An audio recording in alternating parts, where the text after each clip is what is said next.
So welcome everyone, all of you, for staying out so late. I know that the biggest problem we currently face is the only thing that stands between you and drinks is us. So we'll keep it nice and short and compact. The following is what we agreed on for a format. I'll talk for about 5 minutes about sort of the concept of cross-platform development.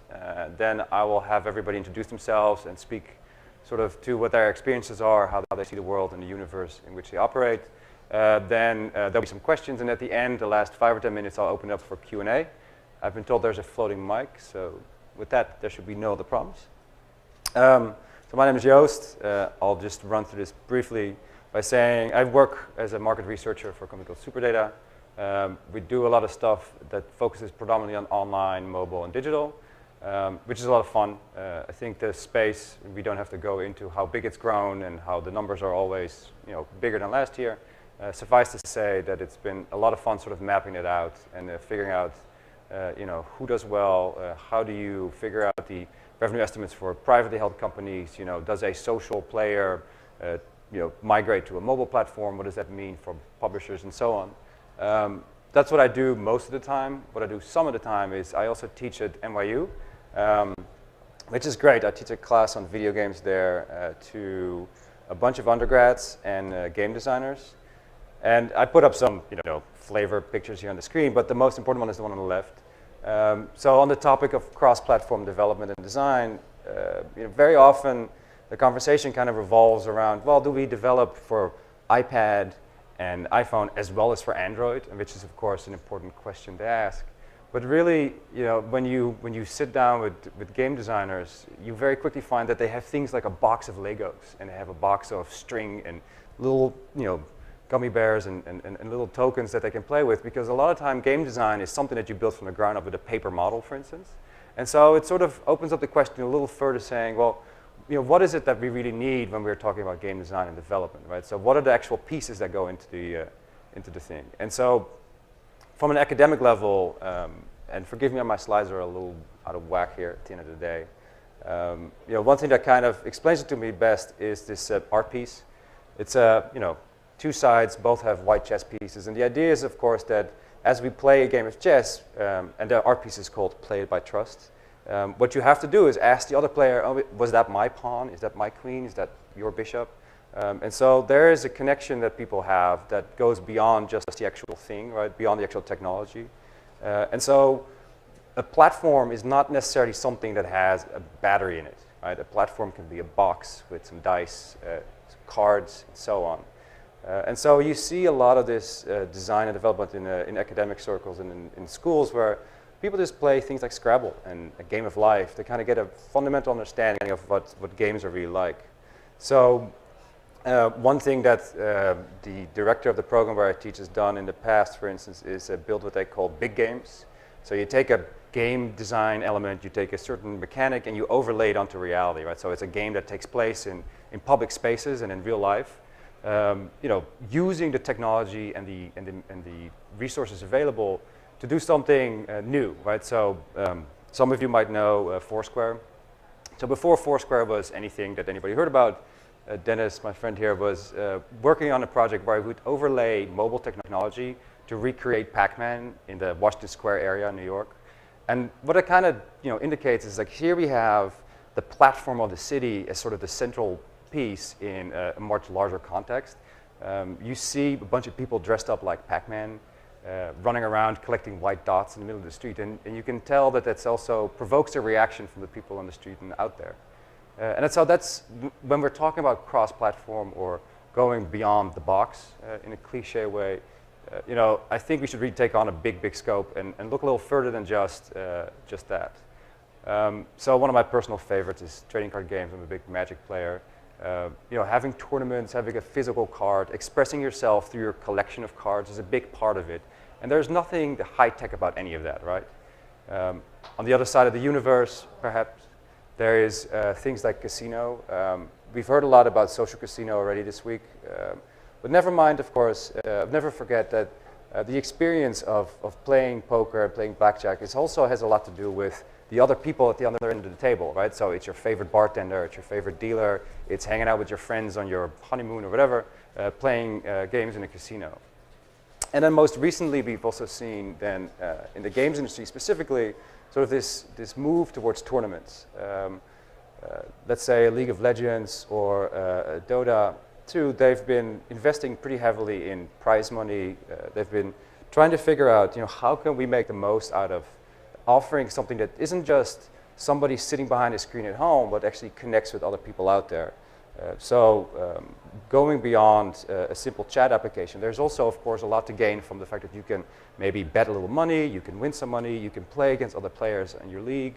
And you see that publishers are starting to move in that direction by way of increasing the prize money you can win. So if you just collect on a high level the very basic numbers, it's been growing pretty substantially, even though these numbers are still probably somewhat modest compared to Korea and Asia in general. I think it's interesting to see that, especially in the West, it's been a big trend. Another way of expressing that is to say, well, of the available tournaments that have any kind of reasonable prize money that you can win, that number has also increased, from 30 to 270. It's a nice jump, right? 9 times as much. And of course, that's not just some marketing effort. You can also see that very much represented in the ability that publishers now have in retaining and monetizing their audiences. So League of Legends has done really, really well for itself, and that has also, I think, a lot to do with the fact that they offer an experience that goes a little bit beyond just looking at a screen all day long and sitting by yourself. So you see here some rough numbers. You see monthly active users and revenues. So there's a consistent growth in titles that seem to do that well. And I think that opens up the discussion very much with regards to how do you build something from the ground up that takes into consideration everything that's fun about a game, but also pays homage to, honors the relationship that people have between them and so on. So, and here's where the font gets a little wonky. Today here with us to discuss some of these things are 3 people. They've already been introduced, Lisa, Thomas, and Mark. So the first question I'll ask of you guys is first, can you describe kind of your job day to day and how cross-platform development plays a role in that? I'll start with Lisa, of course. Go ahead. Okay. Is this on? Yeah. So I work for a television network, and I only do games. So my job is really to figure out how to extend the brands into an interactive space. So where people can interact with their favorite shows in a way that also makes money. So I am not a marketing person. We make games that are truly engagers of the fan base, but I have a level of quality and engagement and a lot of social to kind of talk about sort of how people want to engage with other fans of their shows, to provide an experience that also gains cash for us. So I spend every day looking at what's on the TV networks, checking through rights, which are largely messy, and then finding developers who are interested and talented enough to bring those things to life in an interactive space, and then managing them through that process. So spend a lot of time digging through what types of linear content will make a good game, because not everything does, and then what types of gameplay are engaging for the user, and less based on what the industry is doing and more based on what is right for the property, which is kind of an interesting way to look at it. Certainly in my past, that's not kind of been the most important thing. So that's pretty much my day. I'm sure there's a few other things that get in there, coffee, et cetera, but that's what I do. Very cool. Thank you. Go ahead, Thomas. Yeah, my name's Thomas BLEYER. I work for Ravensburger. Ravensburger per se is a very old traditional games publisher. It's a 130-year-old company. It's Europe's largest publisher of board games and card games and stuff made of printed paper and cardboard. I run the digital unit as managing director, which has just been set up a couple of years ago to try and bring Ravensburger as a printed cardboard manufacturer also into the digital space. So we do online and mobile games. In the first generation, mostly coming from the existing portfolio and seeing what you can do, taking those properties, those IPs to digital as purely digital games. And in recently we've started to work intensely in what we call hybrid games, which is kind of our angle at cross-platform, meaning we're trying to bring digital and physical gaming together, either taking a board game property and extending it with electronics or digital components, extending that gameplay experience, or the other way around, taking a digital game, like a mobile game, and extending that with physical toys or components. We're doing both, so we're trying to tackle hybrid gaming, as we call it, from both angles, coming from traditional gaming as well as digital gaming. I myself run the digital unit as managing director, which means I get to do what no one else wants to do pretty much in the office. That's my day. Yeah. That sounds like a lot of fun. So I guess on my end, being from a company that provides both enabling platforms and tools for game developers and publishers and consumers, and a company that provides them on a single platform and is interested in providing those services on other platforms. So of course part of my day is spent on figuring out those platforms that we're looking at expanding to, finding out a set of services that make sense for that platform, and how that fits in with our overall strategy as a company. And then, of course, helping different publishers and developers realize that there's platforms within platforms. For example, the media streaming tools that we have to allow people to stream their games to Twitch TV or to other services, upload videos to YouTube, the types of marketing activities that users can be engaged in for your title. And then, of course, the competitive side of our business, which is currently in beta and will be launching this fall. Very cool. So I was personally very excited up front beforehand, because it's sort of a good mix of people that can speak to the space. And so I'm trying to think in my own way, sort of walking through the steps of what's involved here.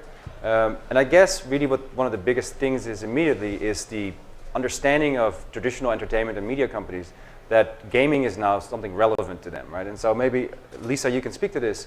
What's that conversation like? I mean, I know that A&E makes TV and video type stuff.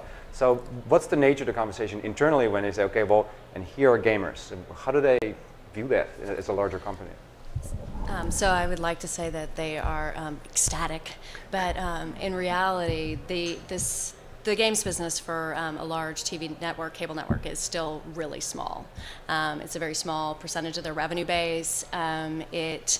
What shocks them and what starts the conversation is really how many people we have engaged in these games. So we have several Facebook games and multiple iOS and Android games, both for tablets and phones. And when you start to look at your MAU, your DAU, your install base, however you want to roll that number up, that makes them excited. What we make on our games is great for us, for our little games group, but it is nothing compared to what they're generating on TV, both for the MSO agreements and also in advertising. So I can't make that matter to them. Not now, not yet. It will, I believe, as people engage in entertainment in different ways.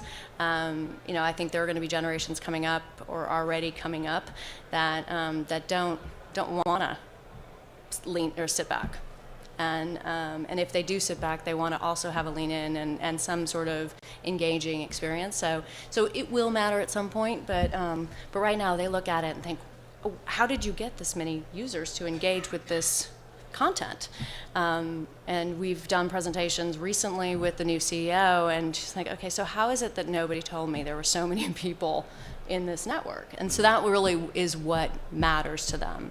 That's how they think. The audience level is what matters to them. So we are really trading on that right now to try and figure out how to grow the business in a way that matters to them while sneakily making money on the side. Mm-hmm. So we can all be healthy.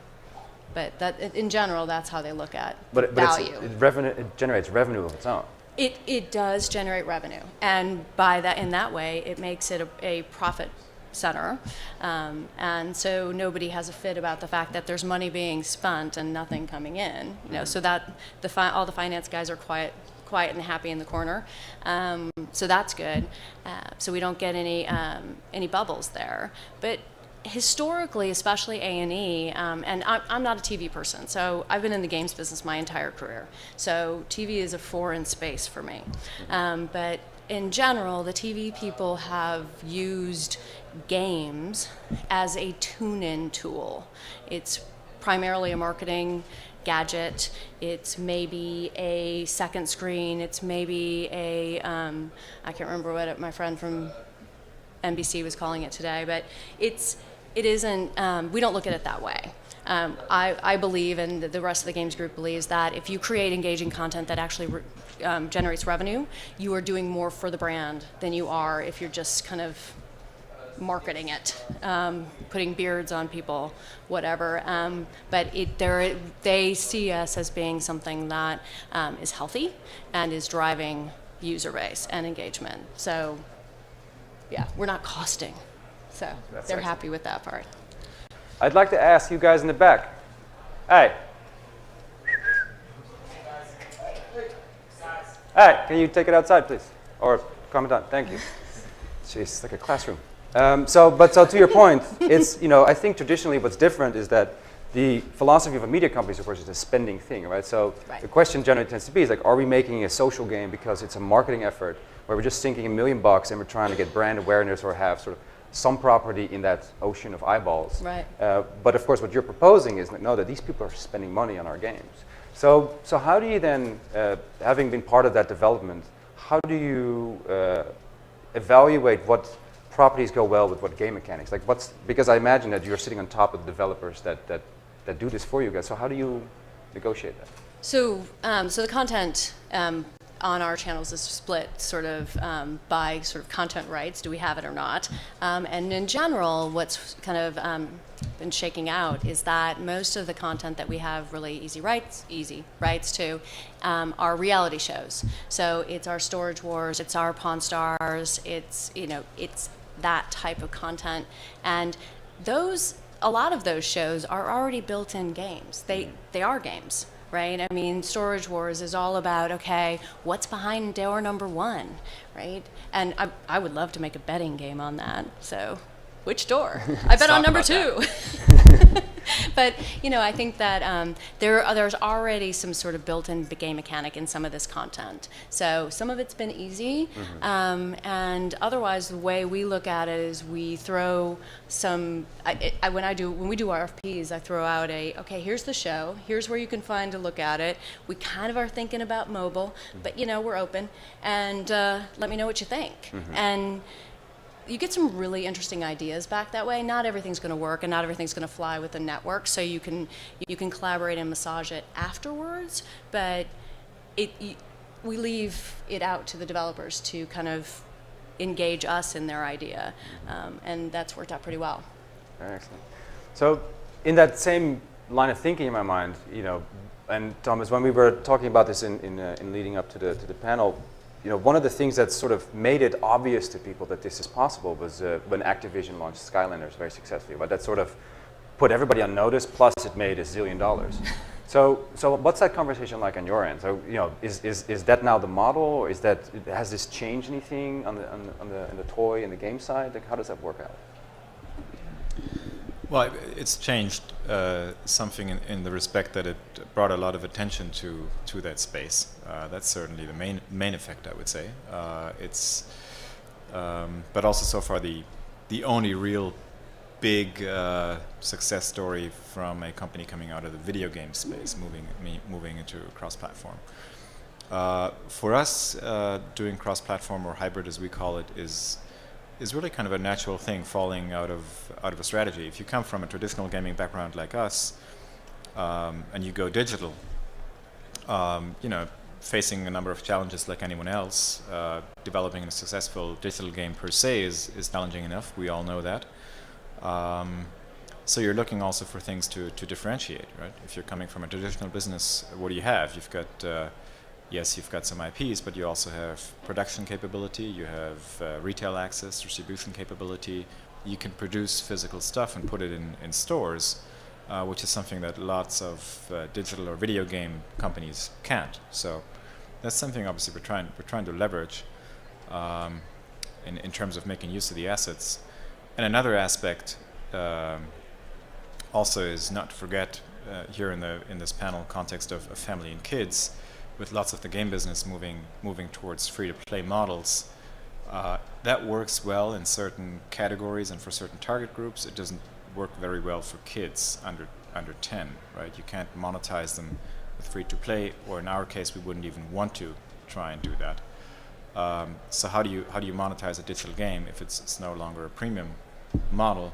Well, offering a physical component that you can buy when you go to a store certainly is a second level of monetization, which brings back the opportunity to create a viable business. Mm-hmm. And that's another very important aspect when thinking about a young target group that likes to have something physical, that likes to go to the store and say, I want this figure, I want these cards. Yeah. But so the first thing that strikes me as difficult here is that you end up, of course, dealing with retailers, right? So on the one hand, the physical product adheres to a schedule set by retailer X, which means that you have to have the toys or the plush animals or whatever in the store at this date, and you have to really buy into that. How do you rhyme that then with the same deadlines and cycles for digital? So is that just you juggle both of those things, or is that you and a team? Like how do you make the most of that? Yeah, certainly that's one aspect making this more difficult, but in our case I'd say that's an advantage because we know how to do that. We've done that for decades, Mm-hmm. so it's a barrier to entry that we can use to our advantage, frankly. And that certainly limits the number of companies that can do that successfully. But yes, no doubt, it adds a lot of complexity to the process. It adds cost. So in first instance, going cross-platform in a hybrid sense is meaning more cost. You need hardware and software. You need physical retail as well as digital marketing and user acquisition. So you gotta do both, which makes it more difficult in the first instance. If you do get it to play, then again it opens up a second level of monetization, hopefully then justifying the upfront cost that you have. Mm-hmm. Yeah. And I guess this applies both to you and Lisa, in that your audience originally and traditionally, of course, lives in one universe and now is moving to other forms of how they engage with entertainment. So is that a larger shift that you see in other aspects of the business as well, or so how do you pursue that audience as they move to as their preferences change? So I know Ravensburg has been around for a long time. Growing up, I played some of your games, right? So it's as preferences change, how do you keep your pulse on the market? Well, again, I'd say that the things work in our direction generally. I mean, 10, 15 years ago it would have been very difficult for us to engage in computer gaming because the people playing computer games 10, 15 years ago were a more limited target group and one that did not fit into our kind of traditional target group of family and kids. That's changed over the last 10 years, as we all know. So kids play digital, moms play digital, so now there are target groups that are interesting for us and that we can successfully address. So in that way, it's actually becoming easier for us to make an offer to our target groups across various platforms. Mm-hmm. Okay. And is there a longer term strategy in this as well, or is this sort of, well, we'll see how it goes? And then not per se for Ravensburg alone, but I can imagine that when Activision figured out, hey, we can sell plastic guitars and we can sell Skylanders dolls, that's a great market, let's do that. But when do you make that argument to say, well, we should actually make this the core of our business in the same way that moms playing social games or viewers playing social games? At what point does when do you hit the tilting point in that? Well, I'd say it's a gradual development. As we look at traditional areas, many of them don't grow anymore. They're still stable, but they don't grow. So it's just a natural development to think, okay, where's growth going to come from? You'll need to conquer new areas to put that on top of the existing business. So definitely it's much more than a side activity. It's an absolute strategic necessity to go and do that if you don't want to be stuck and left behind in a corner. Right. Okay. So then different from those audience in my mind is the audience that you work with mostly, Mark, which is, I liked when we talked previously how you started this basically because you, as a gamer, didn't have some of the tools and the features available to yourself as a player, and so you just decided to build it. So how is that audience in your mind fundamentally different? Is that, I mean, there's some obvious comparison, of course, but what's led to the point where now we see esports becoming a much bigger thing? Yeah, it was really interesting in the early to mid 2000s, trying to educate publishers and developers about competitive gaming and how it could be not only a big part of their marketing, but also a big part of their user retention, monetization, and ultimately that there was a big hidden model there where players wanted to participate in tournaments for cash. They wanted to challenge each other for cash. They wanted to do this type of stuff. And then all of a sudden, it was like a flip switched when guys like Riot and World of Tanks and these games became successful on a free-to-play basis. All of a sudden, it was the publishers coming to companies that were providing these tools and really engaging them, asking, how can I get my players competing around my game? How does esports play a significant part in our, not only marketing but our strategy going forward? And I'll tell you, pretty much every major publisher out there today has a very strategic interest in competitive gaming and how you engage them, not only inside of the game, but also on other platforms for tournaments, for offline play, and of course for getting people to watch it. And Twitch going up to, I think they're up to 50 million monthly viewers now. It's just astounding to imagine that 2 years ago, if you would have asked me, or 5 years ago, if you would have asked me if 5,000 to 10,000 people would just watch somebody play a game on a random Monday afternoon, I would have said absolutely not. Are you crazy? And people do it. So and how many users are currently in your platform? Because I know that's been growing, but so where are we? I mean, we've got 23 million registered and millions active every month.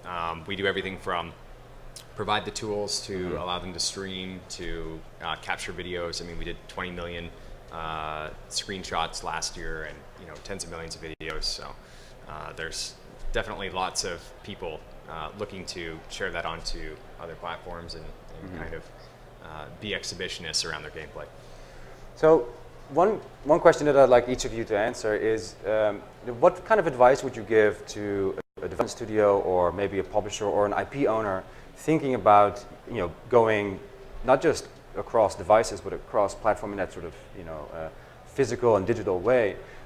Is that of course the obvious answer is, well, you have to start it from the ground up, but so how do you go about it? Like, what are the learnings that you guys have in each of your respective fields that you would say, well, look, if you really want to do it well, focus on this? And I'll start with you, Mark.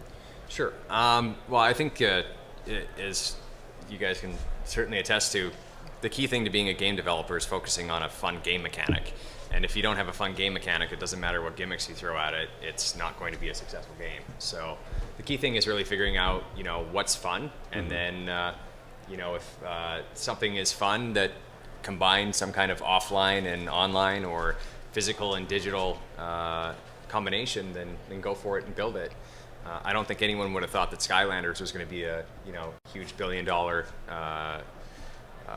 brand, but they took a chance and they built it and they were successful for it. So that's pretty much all I have to add to that. Well, I'd say first of all, you should really be aware of that when you do something cross-platform in the sense that we're discussing it, is you're demanding a lot from your user. You're demanding them to do something which they usually don't have to do. So there's got to be a very compelling reason as to why they should make that effort. If you're asking someone to cross a platform with you, make a step, go out and buy something, register somewhere else, load it onto a second screen, whatever it may be, that's an effort. You want them to do something. You want them to go along with your property. So better make sure that what it is that you're demanding is not just because of a gadget or a certain function because you think it's nice to sell a toy on top of your video game, but there's got to be a compelling value for them to do that. And it all starts with, in my mind, a pretty steep game design challenge, because that value in the game, that fun factor, must be very compelling. It must be really weaved into the game, and not just kind of a gadget to say, okay, now you can go out and buy something and put it on top of your iPad and something is going to appear, but that's pretty much it. So it's a one-time, I would say it's a gadget, right? But you need to go much beyond that gadget level. So it's really a game design challenge in the first part, and then secondly, of course, it's an execution challenge. developing a good digital game, plus getting a physical or other media component out there, produced, delivered, distributed, with all that brings with it. And if you can't do that on your own, make sure early on that you get the right partners on board to do that, and don't try and do that yourself the first time, because that learning curve would be very, very painful. And if I was talking to developers, which also have to be game designers, hopefully, I'm going to echo what they both said. Comes down to the game design, and I think that this industry, and I know we at A&E have been extremely guilty of this, we fixate on platforms, and it's, in my opinion, the wrong way to go about it. Don't make a Facebook game. Make a game. Figure out what it should feel like, how the user should interact with it. Make it paper, if that makes sense. Make it a touch screen, if that makes sense. But figure out what the core game mechanic is and how to make that compelling to the user, and then worry about what platform it lands on. As an industry, we are like lemmings. We run around after the latest, greatest crave of whatever platform there is, and I'm hoping as an industry we walk away from that. Content is king, and game content and good game mechanic should stand out regardless of where it sits. And so, jumping off of that comment, I think that there's, in addition to some of the other points that we brought forward, each of you in your own way have a touch point with real money, social casino, or skill-based, betting and playing. So is that the future? Is that the making of the future? Right? Are we using a model where people can commit a little bit more of themselves? They can invest. So and one way to explain it in my own way is to say, well, a game of poker is fun, but a game of poker with money at stake is a little bit more fun, right? So is that one of the things that you see in the future? And I'll start with you because you're smiling. But. So I don't have to repeat what they said before. So I would say, and I don't have any data on this, but I would say that a gamer is a different gamer than a gamer. And you aren't necessarily ever going to convert one to the other, back or forth. It's a different high, it's a different experience. And there are people who are always going to be gambler gamers, and great. Give them something to chew on and make some money there, and look at that demographic. And there's, obviously lots of money there, people are chasing it, but they're not the same people. They're just not, in my opinion. Okay. Well, we don't engage in any type of money gaming at all. It's pretty much squarely opposite to our brand position, so I couldn't really comment on that one. Okay, but so is that then something that you see in the future that's going to be important, but not for you? You guys are going to steer away from that on purpose? How do you deal with that? Well, we don't really need to steer away from it because we've never been close to it in the first place. It's for us, it's just not a strategic segment that would come into question. Okay, fair enough. Go ahead. So I think that is a good point. As far as whether everyone's going to be a gambler gamer or not, and I certainly don't think that they are. I think there's a certain proportion of the population that's there's prestige gamers, so people that they want to be a pro level e-athlete, and those guys are not gamblers. No. There is the gambling crew, and then there is pretty much everyone else. And to say that they're not gamblers is not the same thing as to say they're not competitive. No. So I think one of the things that is coming out is how do you engage people competitively around a game, so that whether they're just competing against their friends, or how do you give them a better experience around competing. For instance, League of Legends, great example. They pretty much perfected matchmaking in their game. So every time that you go into a match, whether you're paired with people of widely varying skill levels or similar skill levels based on ELO, which is the chess ranking formula, they basically match you up against another team that you've got a 50-50 chance of beating. So when you go through the game, they pretty much optimized it so that you have that 50-50 experience. and there's nothing more, aggravating at times and rewarding at times than having that type of experience. So they've taken competitive and they've found a way to drive that instinct in their players. And I think that more and more publishers will find a way to provide that kind of experience for the gamblers, for the people that want to put a little bit of stakes on it, because it does change the way that people play a game. And in poker, there's nothing more frustrating than playing against somebody on Zynga Poker and they're going all in every single hand, and it's driving you absolutely insane. And then you're like, well, you know what, screw it, I'll just go throw the $2 on the hand and not deal with this anymore. Right. So I think there's definitely a green field in the games industry. The question's going to be how big is that green field? But I think as soon as people catch on to the model, I think it'll be, those gamblers will get their fix in games eventually. Yeah, I mean, I think there's gamblers and there is competitive gaming, and I also think that there are some gamers that are not competitive. Yep. And there's all sorts of games for that too. I mean, definitely not in your specific space, because you're making your business on competitive gaming, and but there's more than that too. So gaming has become mass market. So every stripe and flavor is represented at this point in the playing field. So you make it, but then you got to figure out how to find your audience. Yeah. So. Very good. All right, so since we're coming up at the end of it, I'd like to give you guys an opportunity to ask a few questions, if there are any. I would take the opportunity because I like what these guys have to say. Yeah, go ahead. Uh-oh. Now I feel this responsibility. I didn't know I was going to take the only one. It better be. It's not even that good. It's not even that good. Right. Sorry. I was curious, Lisa, what kind of studios you partner with? What are you looking for? How do you decide that it's a good idea for you to choose a specific partner? That's a very complicated question. So it depends, which is a lame answer, but it does. I mean, we have a bunch of different models that we're looking at. In some cases, we are doing pure work for hire. In some cases, we're doing licensing. And the more interesting stuff we're doing right now is a co-pub situation where everybody's kind of putting a little bit in and splitting out the back. So in those cases, you got to kind of find the right. People are not risk adverse, right? If you're going for the co-pub, and then you're looking for talent. And sometimes the developer has a portfolio you can look at, and sometimes they don't. They just have a fabulous idea.